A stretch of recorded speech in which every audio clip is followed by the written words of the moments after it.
В оккупированном Крыму очередные обыски и задержания. В селе Отрадное Бахчисарайского района провели обыск в доме шерифа Ганиева. Его 20-летнего родственника Эмира Хасанова якобы подозревают в краже. Парня отвезли в отделение полиции. В ходе обыска искали наркотики, оружие, запрещенную литературу.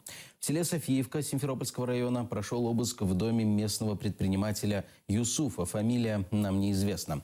По сообщению заместителя председателя Меджлиса Наримана Джиляла, силовики привезли свидетелей с собой. После обыска они и увезли сына Юсуфа Фивзи в отделение полиции. Силовики увірвалися в дім, поставили на коліна і старших, і молодших. Бистро оглянули будинок. Тільки після того дозволили встати і почали самий обшук. Не дали дзвонити будь-кому. На обыск в оккупированном Крыму отреагировали в украинской прокуратуре Крыма. Уже открыли уголовное производство. Санкция статьи до 5 лет лишения свободы.